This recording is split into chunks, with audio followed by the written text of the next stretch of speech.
కాకినాడ జిల్లా పెదపూడి ఆరోగ్య కేంద్రం సూపరింటెండెంట్ టీవీ రమణమూర్తి మీడియాతో మాట్లాడారు. సామాజిక ఆరోగ్య కేంద్రం నందు ప్రత్యేక విభాగాల గురించి మా సామాజిక ఆరోగ్య కేంద్రం అన్ని విభాగాల డాక్టర్లు అందుబాటులో ఉన్నారని, ఒక థైరాయిడ్ తప్ప మిగతా పరీక్షలన్నీ చేసుకుని వెసులుబాటు ఉందని, ముఖ్యంగా అత్యవసర కేసులకు ఎల్లవెల్లలా వైద్యం అందించబడునని, ఇప్పుడు సీజనల్ వచ్చే వ్యాధులకు వాటిని అరికట్టే సామర్థ్యం ఈ ఆరోగ్య కేంద్రం నందు కలదని, ఎక్కువగా ఎడతెరిపి లేకుండా కురుస్తున్న వర్షాల కారణంగా మలేరియా, డెంగ్యూ, టైఫాయిడ్, వైరల్ ఫీవర్లు ఎక్కువగా నమోదవుతున్నాయని, మన పరిసర ప్రాంతాల్లో నీరు నిల్వ ఉండడం వల్ల దోమలు ఎక్కువగా అభివృద్ధి చెంది దోమల ద్వారా డెంగ్యూ, మలేరియా జ్వరాలు ఎక్కువగా వస్తున్నాయి.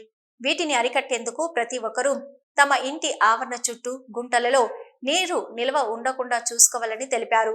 పరిసరాల పరిశుభ్రత పాటించాలని, దీని వలన దోమలను కంట్రోల్ చేసి మీ యొక్క ఆరోగ్యాన్ని కాపాడుకోవాలని, కాచిన నీళ్లు తాగడం వల్ల టైఫాయిడ్ వంటి వ్యాధులను నిర్మూలించవచ్చని ఆయన అన్నారు. నమస్కారం అండి, నా పేరు doctor T V Ramanamurthy, CHC Pedapudi సూపరింటెండెంట్ని. మా సిహెచ్సి అంటే కమ్యూనిటీ హెల్త్ సెంటర్లో స్పెషాలిటీ గురించి చెప్తాను. జనరల్ సర్జరీ మేడం ఉన్నారు. జనరల్ సర్జరీ మేడం హైడ్రోసీల్స్, హెర్నియాలు అలాంటి మేజర్ సర్జరీస్ చేస్తారు. అలాగే మత్తు వైద్యులు డాక్టర్ గారు ఉన్నారు. అలాగే చిన్నపిల్లల డాక్టర్ గారు ఉన్నారు. గైనకాలజిస్ట్ మేడం ఉన్నారు. గైనకాలజిస్ట్ మేడం అంటే ఇంకా డెలివరీలు చేయడం, ఎల్ఎస్సిఎస్లు అంటే ఎమర్జెన్సీ సి సెక్షన్ చేయడం, అలాగే డెంటల్ స్పెషలిస్ట్ నేను. నా స్పెషాలిటీ వచ్చి డెంటిస్ట్ నేను. అలాగే డెంటల్ ప్రాబ్లమ్స్ అన్నీ నేను చూస్తాను. అలాగే ఇద్దరు సివిల్ సర్జన్ సిఏఎస్లో సివిల్ అసిస్టెంట్ సర్జన్స్ ఇద్దరు డాక్టర్స్ ఉన్నారు.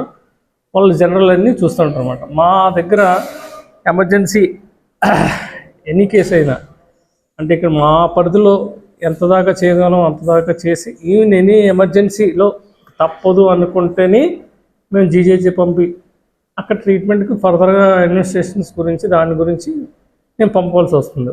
అది కానిపట్టు సమయంలో.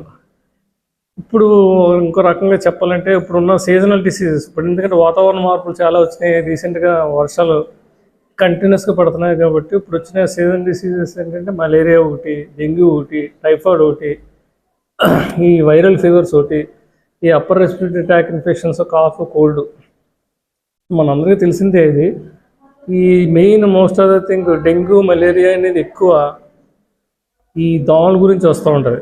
ఈ దోమలు అనేది ఎక్కువ మనకి ఎక్కడ నీళ్ళు ఎక్కువ స్టాగ్నేటెడ్గా అంటే మన ఇంటి పక్కల సరౌండింగ్స్లో కాలువలు కానీ, కుండీలు కానీ, పైన ఉండే కొన్ని ట్యాంక్స్లో అలాగా నీరు నిలబడిపోయిన దాంట్లో ఈ దోమలు ఎక్కువ ఇమ్మీడియట్గా బాగా డెవలప్ అయిపోతూ ఉంటాయి. అవి మనం కొంచెం నిర్ధారణ ఆ నీళ్లు శుభ్రంగా పెట్టుకోవడం, అన్ని నీళ్లు స్టాగ్నేటెడ్ అంటే అక్కడ నీళ్ళు నుంచోకుండా చూసుకోవడం మెయిన్ ఇంపార్టెంట్ ఈ వర్షాకాలం సీజన్లో. అలాగే మన ఇంట్లో ఎక్కువ టైఫాయిడ్ కూడా వస్తుంది. ఎక్కువ టైఫాయిడ్ కారణం మనం నీళ్లు కాసుకొని చల్లార్చి తాగితే చాలా మంచిదండి. అంటే ఒక్కోసారి